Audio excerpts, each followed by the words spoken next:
Bom, hoje é Dia Internacional da Mulher. Quem acompanha sempre o Jornal Brasil Atual deve ter visto e pela TV, e pelo YouTube, e ouvido pela rádio Brasil Atual, que nós fizemos uma entrevista ontem, né, com a advogada Bruna Mendes Morato, e também ela que denunciou, né, a Prevent Senior na CPI da Covid, no Senado Federal, e também na CPI da Prevent Senior na Câmara Municipal de São Paulo.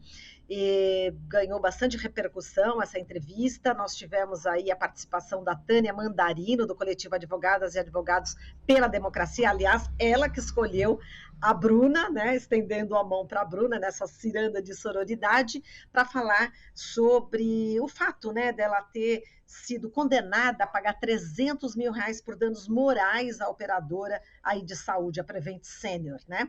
E aí a Tânia Mandarino falou que ia fazer o que a coletivo Advogadas e Advogados pela Democracia ia tentar fazer exatamente, chegar essa informação até o Conselho Nacional de Justiça.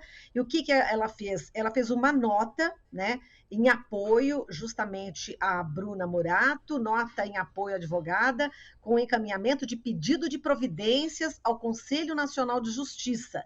Então, ela está pedindo justamente esses esclarecimentos, essas providências, né?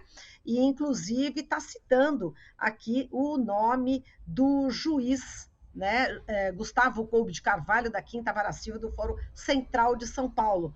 Bom, a gente, na conversa ontem a gente teve a informação, né, de que esse juiz, segundo a Bruna e Tânia, tinham praticado aí o lawfare, e também a misoginia, a questão ideológica, enfim, todas essas questões realmente contra a mulher advogada, né? Então, a gente sabe que é gravíssimo, na lei da perseguição política, segundo a Tânia, tem a tentativa de usurpação de poderes da República, o que é gravíssimo, segundo a Tânia.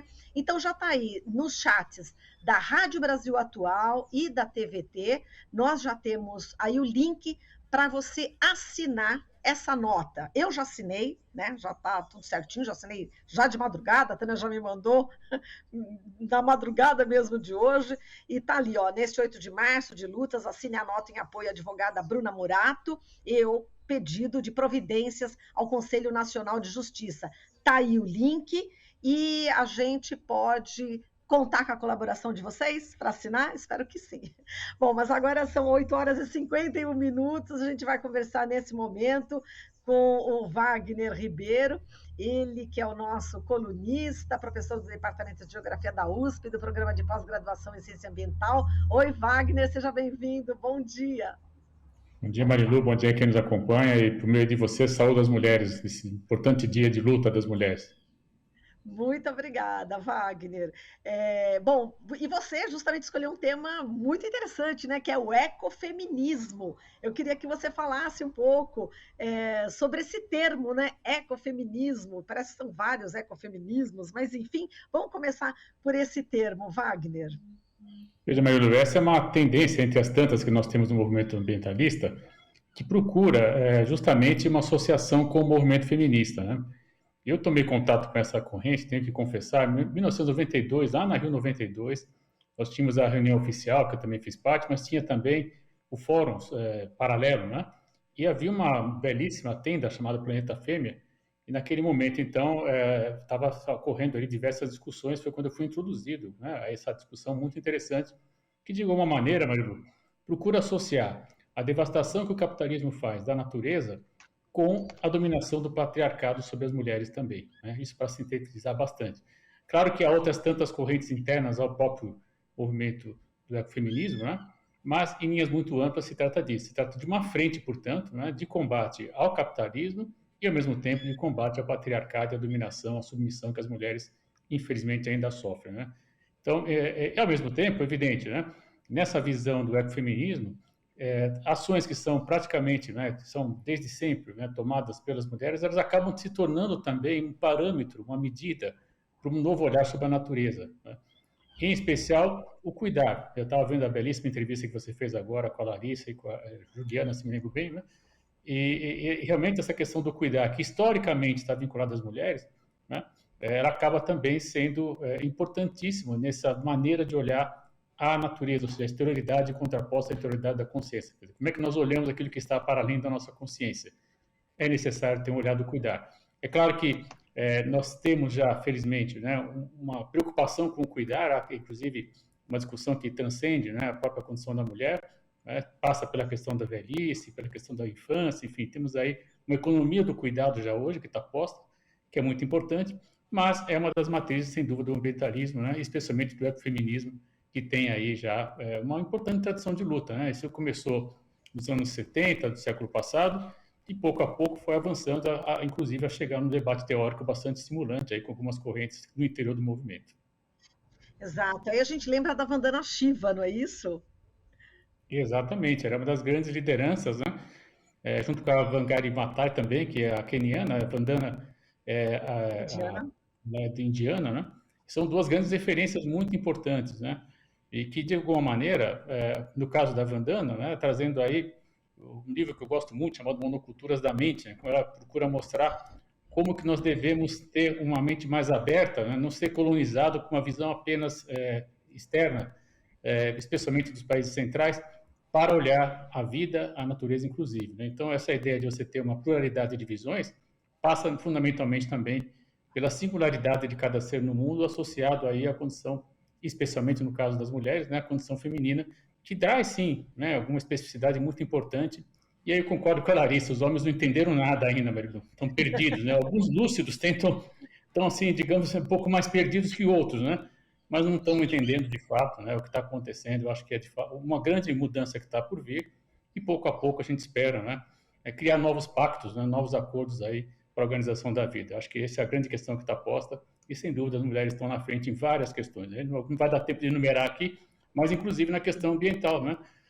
Uma das matrizes, por exemplo, associa muito, Marilu, ao chamado agroecologia, né, como uma matriz também do tempo lento, né, do tempo da germinação mais lenta, né, de não ter esse produtivismo exagerado que a gente vê, por exemplo, nas grandes monoculturas, que acaba trazendo impactos ambientais seríssimos. Né?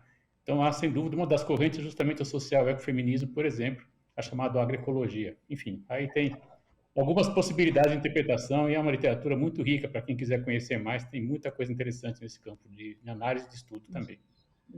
Falando em agroecologia, a gente lembra aí a Marcha das Margaridas, né? Que é um movimento aí que pode se dizer ecofeminista, enfim, que se enquadra talvez nesse termo. Sem dúvida, Marilu, sem dúvida, né? Se você pensar que foi uma liderança, né, que foi assassinada a partir de preocupações, diria, socioambientais, não há nenhum problema em associar esse movimento muito importante, né, a justamente essa matriz diferenciada de olhar a natureza, né, de olhar a natureza como provedora e não apenas como uma fonte incessante de recursos, né? Acho que esse olhar feminino do cuidar, né, ele é fundamental para que a gente possa repensar justamente a nossa relação com a natureza, e, ao mesmo tempo, entender que, se não fizermos isso, né, os resultados já estão aparecendo, né, vão ser cada vez mais dramáticos, eu diria. Né? Então, é urgente, né, mudar essa maneira de olhar a natureza, e aí, sem dúvida, né, algumas teóricas do movimento ecofeminista podem nos ajudar a trazer aí algumas medidas novas, diferentes, né, ousadas, eu diria. E veja, Marilu, o ecofeminismo tem também uma atuação muito interessante nas periferias urbanas, né? Preciso lembrar isso, né? Luta por creche, por exemplo, né? Muitas vezes a gente fez algumas pesquisas já, quer dizer, na situação onde você tem escassez de água, a gente viu isso em outros países, inclusive não só no Brasil, cabe às mulheres, muitas vezes, ir buscar água, né? Alguns estudos mostram que geralmente são meninas, adolescentes, que caminham de ida e volta até 2 quilômetros para buscar água. A famosa lata d'água na cabeça, a gente assiste ainda isso muitas vezes. Né? Então, tem também uma dimensão do ecofeminismo, por exemplo, né? Por que, que é a mulher que tem que buscar essa água? Por que, que não tem essa infraestrutura básica e fundamental, né, que é o acesso à água garantido em pleno século XXI? Né? Então, são questões fundamentais, e aí o ecofeminismo também pauta essa questão de maneira muito interessante, né, nas periferias urbanas, inclusive no Brasil.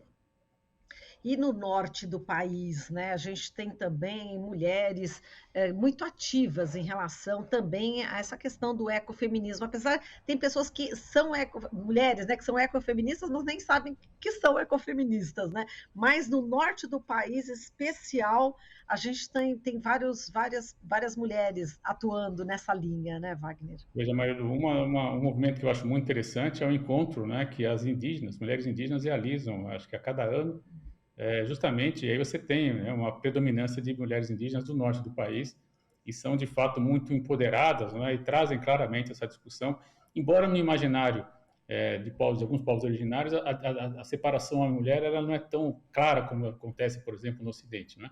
Existe, sim, uma divisão de trabalho, mas há uma compreensão, né, de que há uma complementaridade entre essas ações, né?